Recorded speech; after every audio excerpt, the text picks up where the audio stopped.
Hello and welcome to another edition of Adventist News Update, where we bring you the news from around the South Bahamas Conference and the world. Fun, laughs, excitement, and athletic excellence. If you missed the Family Fun Day at the South Bahamas Conference on August 1st, held at the Thomas A. Robinson Stadium, you missed something special. There were activities for all age groups, from the egg and spoon race to the 100 meters. And of course, the special feature of the day was the pastor's race. The awaiting crowd stood to their feet as the gun sounded.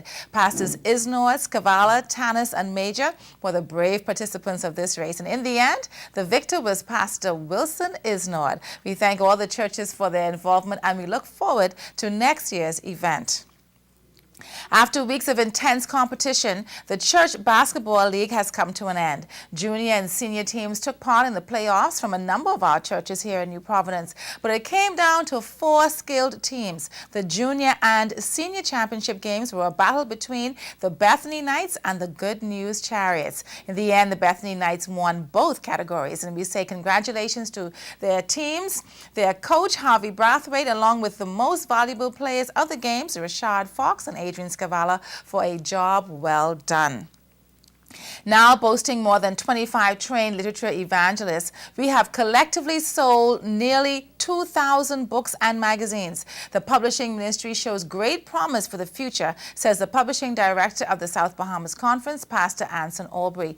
On June 30th of this year, 16 students began making their way through the selected neighborhoods of New Providence, offering hope to every home, as together they sold hundreds of lifestyle-type magazines. In fact, when asked during the program's closing exercises whether they would continue contributing to literature evangelism, 100% of the students responded in the affirmative. 13-year-old Adam Knott had this to say about his participation in the summer program. Well, first we trained, and then we gone out to the neighborhoods, and then we gave out free literature and sold some books, and we prayed with the people we sold books to. Okay. And what did you like best about the program? Well, mostly like best is sharing the word of God and making money. The summer literature evangelistic effort has come to an end, but there is still space for full-time workers. Among those awarded for outstanding work in this area for the month of June 2011 is full-time literature evangelist Anjanette Pinder-Darling. So please continue to support a Seventh-day Adventist literature evangelist coming to a neighborhood near you. On June 23, 2011, Pastor Carl Johnson was installed in the Long Island District. Presiding over the ceremony was the president of the South Bahamas Conference of Seventh-day Adventists, Pastor Paul Scavala. The service, which was held at the Stevens Church in Scrub Hill, was well supported by members from the Seventh-day Adventist churches on the island. The Stevens Church, of course, from the south, and the Militant Church from the north. Pastor Scavala encouraged the new pastor to build a ministry undergirded by unselfish service, genuine concern for others, and love. In his response, Pastor Johnson pledged his commitment to diligence in labor and to the promotion of the 5-tiered mission of the South Bahamas Conference, namely fellowship, evangelism, discipleship, service, and stewardship. Under the theme, Reaching Out, Touching Lives, the Message of Hope Seventh-day Adventist Church is inviting all to join them in a gospel explosion at the Claridge Road Community Park, beginning this Sabbath, August 13th, and continuing on the 20th and the 27th of August from 6 p.m. to 8 p.m. This outreach effort seeks to minister to the needs of the Claridge Road community and promises to be a blessing for all.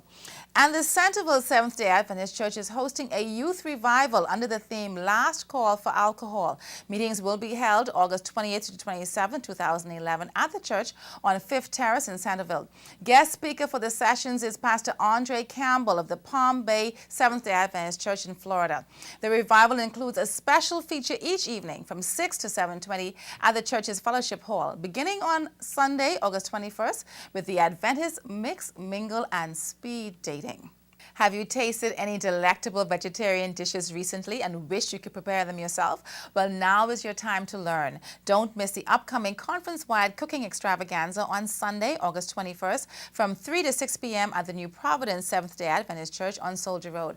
And cooking is always fun when you can share the experience. So invite your friends and co-workers and register at the South Bahamas Conference office on Tonic Williams-Darling Highway, the Better Living or Healthy Lifestyle Centers.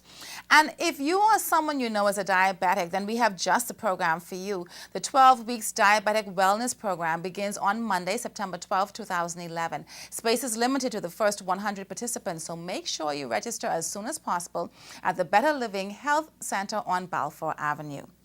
In Adventist World News, the annual international gathering of Adventist layman services and industries last week drew a large attendance of generous participants who reached deep into their pockets to surpass the organization's fundraising goal. More than 3,100 people packed into the Sacramento Convention Center on Sabbath, August 6th, the final day of the 2011 ASI International Convention. The sermon was delivered by Ted Wilson, president of the Seventh-day Adventist World Church, who lauded the program's theme, Inspired to Finish Strong. More than $2 million was collected in the special offering to fund 47 mission projects, surpassing the goal of $1.5 million. The ASI, which traces its roots back to 1947, is an organization of lay ministries, professionals, business leaders, and other lay people committed to actively participating in the worldwide mission of the Seventh-day Adventist Church. During the ASI August 6 Sabbath service, the Adventist Development and Relief Agency, ADRA, responded to a call from Haiti's President Michel Martelly for more international investment in education and donated $1 million to Maranatha Volunteers International Incorporated, MVI, a lay-run Adventist group, to build schools in the island nation which was ravaged by an earthquake in January 2010. Funded and implemented by ADRA International, the classrooms will be constructed in partnership with MVI, a worldwide organization with a focus on constructing buildings such as school classrooms, orphanages, homes, clinics, and hospitals. The structure of the classrooms will follow Maranatha's one-day school model. These steel-walled classrooms have been designed for warm environments, ensuring each classroom is properly ventilated with large windows and strategically placed vents, and features white-colored roofs to reflect the sun's rays. A statement from ADRA indicated the group remains dedicated to rebuilding Haiti's near and distant future. Through the construction of these 100 classrooms, ADRA is cultivating an environment that will empower Haiti's younger generation with tools to secure long-term sustainable change. The United States National Institutes of Health, NIH, has awarded Loma Linda University's Adventist Health Study 2 a $5.5 million grant over the next 5 years, which will allow the study to continue its analysis on cancer and other lifestyle diseases. The award was announced July 27, 2011. This will not only allow us to conduct our ongoing functions, but to conduct them more efficiently and to begin analysis on projects we have had to shelf, said Dr. Gary Fraser, principal investigator of the study. Adventist Health Study 2 is a long-term health study of more than 96,000 Seventh-day Adventists from the United States and Canada. The study began in 2002 with the purpose of examining the links between lifestyle, diet, and disease. The study has operated without NIH funds for the past 3 years, but it has received other funds and grants, as well as a significant support from Loma Linda University. The new funds come from the National Cancer Institute, a division within NIH, and will be used for analysis of cancer.